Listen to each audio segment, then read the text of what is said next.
Uche stared at the small note in her trembling hands, her heart pounding in her chest. You think this is over? Her fingers tightened around the paper as she glanced at the small boy who had handed it to her. He stood there, barefoot and clueless, waiting for her to say something. Where did you find this? She asked, her voice barely above a whisper. The boy pointed to the ground near her door. It was just there, auntie. Uche swallowed hard. Who put it there? Her hands felt sweaty as she quickly crumpled the note and shoved it into her wrapper. She forced a smile and waved the boy away. Go home now.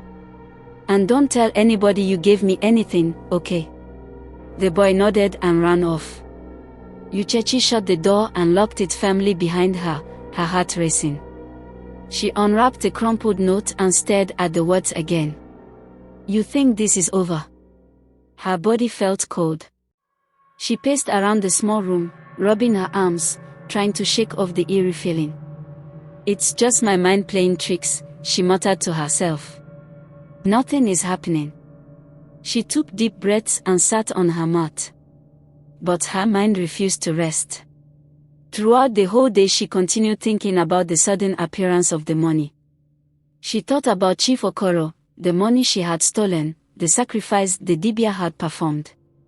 He had assured her that everything was settled. So why was this happening? She wanted to go back to the Dibia, but a deep fear held her back. What if he got angry that she was still afraid? What if the sacrifice didn't work? She kept thinking until her head felt heavy. Finally, sometime near morning, she dozed off. The next morning, when Uche finally woke up, the sun was already high in the sky. She stretched her arms, feeling the weight of sleep still dragging at her body. But as she turned to sit up, her breath caught in her throat.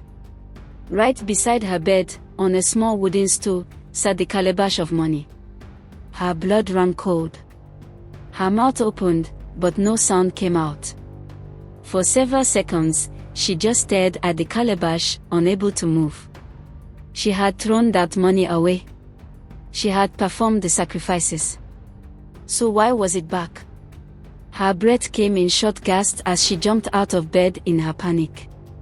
This is not real, she whispered, shaking her head, her whole body trembling. This is not real. She turned sharply, running to the door, but stopped midway. What if it followed her? Then, after a long moment of pacing and clutching her wrapper tightly around herself, she made a decision. She would get rid of it. That afternoon, after checking multiple times to make sure no one was about, Uche carried the calabash and hurried out of her hut, her eyes darting around like a hunted animal. She walked fast, almost running, until she reached a river a bit far from her house. Taking one last look around, she flung the calabash into the water. She watched it float, then slowly drift away. Her chest heaved. She took a deep breath, turned, and hurried back home. Uche returned home feeling a little lighter. She had thrown the calabash into the river. That was the end of it. She forced herself to think of other things. Her stomach rumbled, she hadn't eaten a proper meal in days. Determined to forget everything, she tied her wrapper firmly and left for the market. At the market, she bought fresh vegetables, dried fish, palm oil, and a few tubers of yam. She even stopped to chat with a woman selling grinded pepper, trying to convince herself that her life was back to normal. By the time she returned home, the sun had started setting. She set her things down and began preparing to cook. She reached for her pot, lifted the lid and screamed. The calabash of money was inside the pot. Neatly arranged, just as she had first seen it. Uche staggered backward, knocking over a stool. Her lips trembled as she clutched her chest. No, no, no, no, no. Her breath came in sharp gasps. She had thrown it away. She had seen it float down the river. So how did it get back here? Tears sprang to her eyes as she ran out of the house, looking around as if she would see someone laughing at her misery. But the compound was silent. Slowly, she turned back toward the house. The pot was still open. The money was still there mocking her.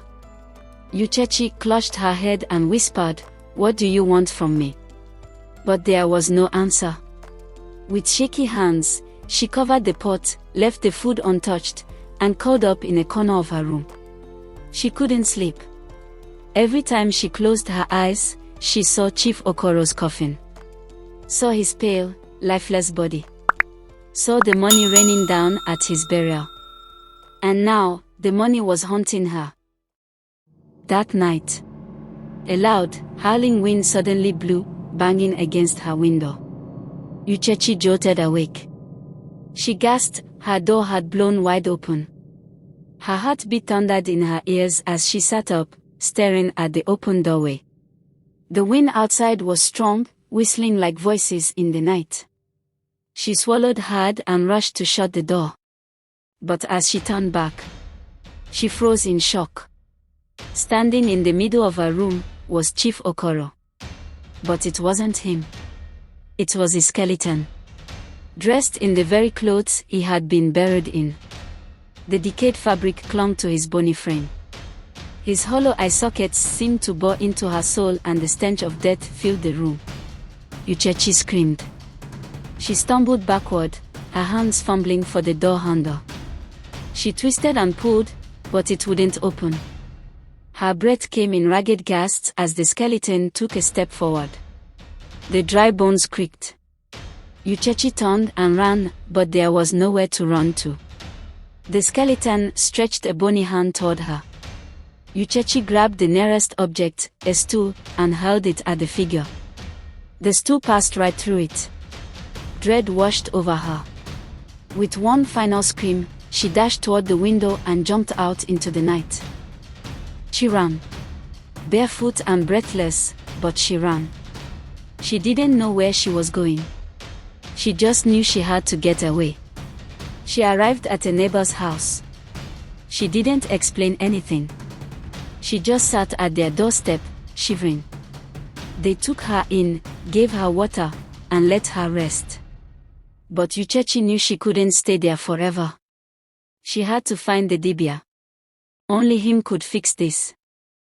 Later that morning, she hurried to his house. As she approached, she saw a crowd gathered outside. People were crying. Mourning. Uchechi's stomach twisted. Something was wrong. She pushed through the crowd, her heart racing. And then she froze.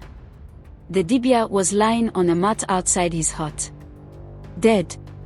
A woman beside her whispered, "He died mysteriously in his sleep." Uchechi's whole body went cold. The only person who could have saved her was gone. She had nowhere to run to again. And that was when she knew Chief Okoro's ghost wasn't done with her yet. For the next 3 days, Uchechi's life became a living nightmare. The first night, as she lay on her mat, trying to find sleep, the money started flying around her room. The notes swirled in the air, brushing against her skin, floating over her face. She screamed, swatting at them, but they wouldn't stop.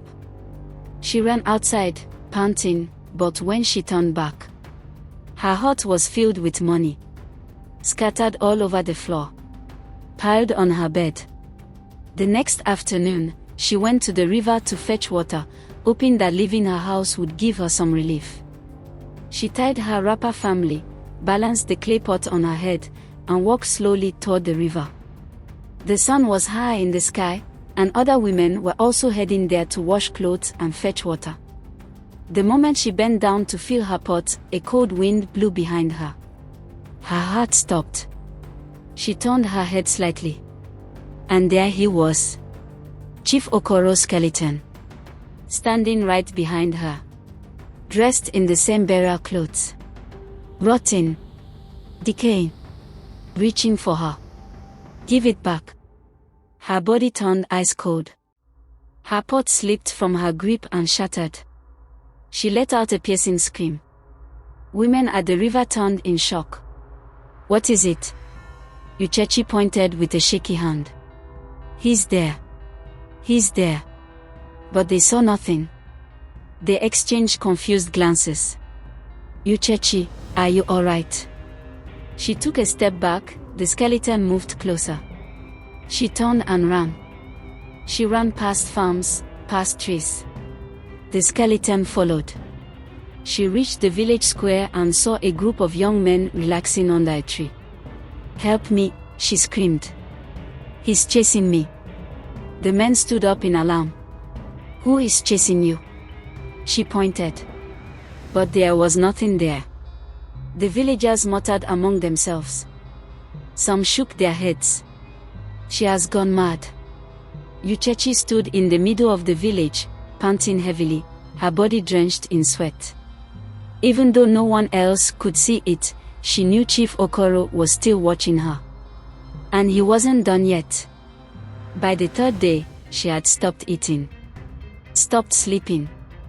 The nightmares had become unbearable. Whenever she closed her eyes, she saw Chief Okoro's decayed hands reaching for her. Give it back. You took what is not yours. Everywhere she went, she felt his eyes on her. But no one else could see him.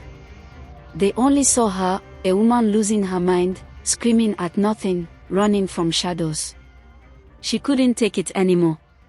She had to confess. That morning, the village elders were gathered at the palace, holding a meeting. The chief, his council, and other respected men sat in a semicircle, discussing matters of the village. Suddenly there was a loud bang at the palace gate. The guards exchanged glances. And before they could open it, the gate flung wide, and a figure stumbled inside. Uchechi. Her hair was scattered. Her wrapper was half-tied. Her face was full of terror. She fell to her knees in front of the elders. Please. Please help me, she wailed. The elders looked at one another. The chief frowned. Uchechi, what is the meaning of this? She bent her head, breathing heavily. Then, in a shaky voice, she confessed. She told them everything. How she had seen the money sprayed at Chief Okoro's burial. How she had picked some of it. How she thought it was ordinary money. How strange things started happening immediately after. How she had tried to return the money, but it kept following her. How Chief Okoro's skeleton had been chasing her. How the dibia she went to for help had mysteriously died. How money had been flying around her room at night. How she had been running, screaming, seeing things that no one else could see. By the time she finished speaking, the entire palace was silent. No one moved. No one spoke. The elders shook their heads and women inside the palace clutched their chests in shock. One of the elders sighed deeply and rubbed his chin. We warn people against stealing burial money, he said. But some people refused to listen. Now she has brought a curse upon herself, another elder muttered. Uchechi buried her face in her hands. Tears streamed down her cheeks. What do I do? She cried. Please help me. I can't take it anymore. The chief raised his hand, silencing the murmurs. You will go home now, he said firmly. We will hold a meeting and decide what to do about this. Uchechi swallowed hard. She wanted a solution now. She wanted the torment to end. But she had no choice. She stood up slowly, wiped her tears, and walked out of the palace. The next day, the entire village gathered at the marketplace. The news had spread far and wide. Uchechi, the woman who stole from the dead, was going to perform rituals to appease Chief Okoro's spirit. Everyone wanted to see it. Some came out of curiosity. Some came to mock her. Some came to confirm if the gods would truly forgive her. The village elders sat near the marketplace shrine, watching in silence. The dibia, a different one, stood in front of Uchechi, holding a white chalk and a small calabash filled with dark liquid. Uchechi stood in the middle of the marketplace, her head bowed in shame. She wore a red wrapper tied tightly around her chest. Her feet were bare. Her hair was unkempt.